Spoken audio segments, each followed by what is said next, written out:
আপনারা প্রতারণার শিকার কেন হন? অর্থাৎ আপনারা বিভিন্ন তান্ত্রিকদের কাছে, বিভিন্ন কবিরাজের কাছে বশীকরণের কাজের জন্য যান, বিচ্ছেদের কাজের জন্য যান, মরণবানের কাজের জন্য যান, যাওয়ার পরে সেখানে প্রতারণার শিকার কেন হন? আজকের ভিডিওতে এই বিষয়টি নিয়ে একটু বিস্তারিত আলোচনা করব। আমি মনে করি আজকের এই ভিডিওটি আপনাদের জন্য খুবই গুরুত্বপূর্ণ এবং খুবই উপকারী এবং খুবই দরকারি একটি ভিডিও। তাই ভিডিওটিকে না টেনে একটু শেষ পর্যন্ত দেখার চেষ্টা করবেন। ভিডিওটি শুরু করার আগে ছোট্ট একটু অনুরোধ করব, আপনি যদি আমার এই ভিডিওটি আমার ইউটিউব চ্যানেল থেকে দেখে থাকেন তাহলে চ্যানেলটিকে সাবস্ক্রাইব এবং ফেসবুক পেজ থেকে দেখে থাকলে অবশ্যই পেজটিকে ফলো দিয়ে রাখবেন নিয়মিত এবং গুরুত্বপূর্ণ ভিডিও পাওয়ার জন্য। চলুন তাহলে এই বিষয়ে আর কথা না বাড়িয়ে ভিডিওর মেইন আলোচনায় আসতে পারি।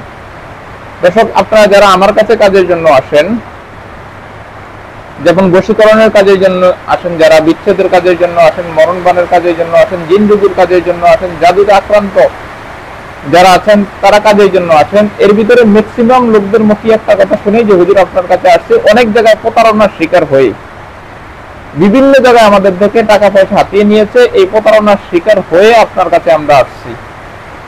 আপনাদেরকে বলবো আপনারা কেন প্রতারণার শিকার হন। বিশেষ করে প্রতারণার শিকার হন বেশি মেয়েরা। কিভাবে হন সেই বিষয়টিও বিস্তারিত আজকে বলবো। তাই ভিডিওটি যার সামনেই যাবে আপনার ভিডিওটিকে সর্বোচ্চ শেয়ার করবেন, সবাইকে একটু সতর্ক করে দিবেন। আপনারা কেন প্রতারণার শিকার হন, কারণ কি? এর কারণ হচ্ছে বাংলাদেশে যে সমস্ত কবিরাজরা আছে, বিশেষ করে দেখবেন অনলাইনে অনেকগুলো ভিডিও আপনাদের সামনে যাবে, বুস্ট করা ভিডিও, বিভিন্ন পেজের মাধ্যমে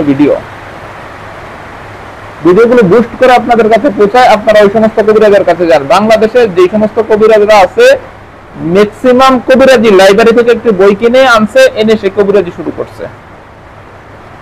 আসলে কবিরাজি এটা যে একটা শিক্ষণীয় বিষয়, কালো জাদু, ব্ল্যাক ম্যাজিক, কুপুরি কালাম, তরিকার কাজগুলো, এগুলো যে শিক্ষণীয় একটা বিষয়টা যে শিখতে হবে, এটা একটা সাবজেক্ট।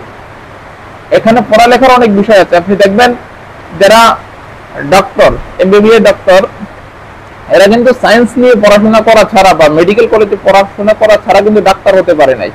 আর যে ডাক্তার পড়াশোনা ছাড়া ডাক্তারি পেশায় আসছে সে কিন্তু ডাক্তার না, এবং তার কাছে গেলে কোনো রোগী কখনো ভালো ফলাফলের আশা করতে পারে না। সেম ভাবে এই লাইনে যারা পড়াশোনা করে না, কালো জাদু, ব্ল্যাক ম্যাজিক, কুপুরি কালাম, তরিকার যে সমস্ত কাজগুলো, তারা কখনো কবিরাজ না। বাংলাদেশের ম্যাক্সিমাম কবিরাজ লাইব্রেরি থেকে একটা বই কিনছে, সে মাদ্রাসার লাইনে পড়াশোনা করুক বা জেনারেল লাইনে পড়াশোনা করুক, যে কোনো একটা লাইনে পড়াশোনা করছে, করে লাইব্রেরিতে গেছে, একটা বই পেয়েছে লজ্জাতুন্নেসা কোন রকম, ওটা এনে এখন সে নিজে তান্ত্রিক হয়ে গেছে, সে কবিরাজ হয়ে গেছে।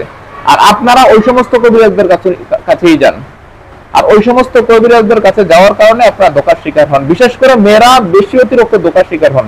কিছু কিছু মেয়েদের তো অবজেকশন আমাদের কাছে এমন থাকে যে হুজুর যাওয়ার পরে আমার ব্যক্তিগত ছবি চাই সেখানে, বা আমি কোনো কবিরাজের কাছে গেছি, যাওয়ার পরে সে আমার সাথে ব্যক্তিগত কোনো কথা বলতে চায়। আপনাদেরকে এই বিষয়টি বিশেষ করে সতর্ক করতেছি, আপনার কোনো ব্যক্তিগত ছবি কোনো কবিরাজকে দিবেন না।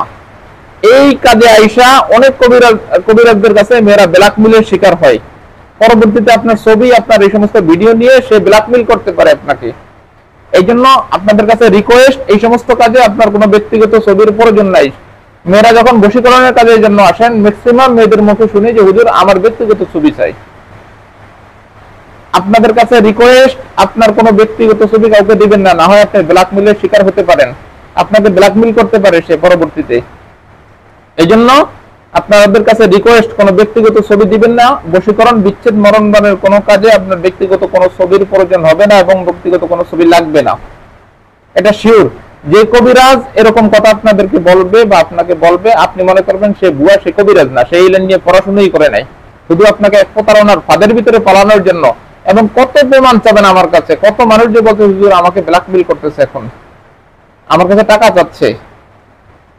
এই জন্য আপনাদেরকে বলবো যে কেউ এই সমস্ত কোনো কাজ করবেন না। বশীকরণ, বিচ্ছেদ, মরণবান এগুলোর জন্য আপনার ব্যক্তিগত কোনো ছবির প্রয়োজন হবে না, বিশেষ করে মেয়েরা। আর যখন এই কাজের জন্য যান, আপনারা অবশ্যই কবিরাজের সম্পর্কে ভালো জানবেন, সে পড়াশোনা কোথায় করছে, এই সাবজেক্টগুলো নিয়ে কি সে পড়াশোনা করছে কিনা, সে এই বিষয় সম্পর্কে পারদর্শী কিনা। এগুলো না জেনে আপনারা ওই কবিরাজকে কাজ দেন, এই জন্য আপনারা প্রতারণার শিকার হন। আশা করি আপনাদের কাছে একটা রিকোয়েস্ট থাকবে, আপনারা আর কেউ প্রতারণার কোনো শিকারে পড়বেন না এবং কবিরাজকে বুঝে শুনে তাকে তারপরে কাজ দিবেন। আশা করি বিষয়গুলো আপনাদেরকে বোঝাতে পেরেছি। আপনাদের উপকারের জন্য কথাগুলো বললাম, আশা করি আপনারাও বুঝবেন এবং সম্পূর্ণ ভিডিওগুলো দেখবেন। আমার ভিডিওটি দেখে যদি আপনার সামথিং উপকার হয়ে থাকে অবশ্যই আমার চ্যানেলটিকে সাবস্ক্রাইব করে রাখবেন। ধন্যবাদ। আসসালামু আলাইকুম।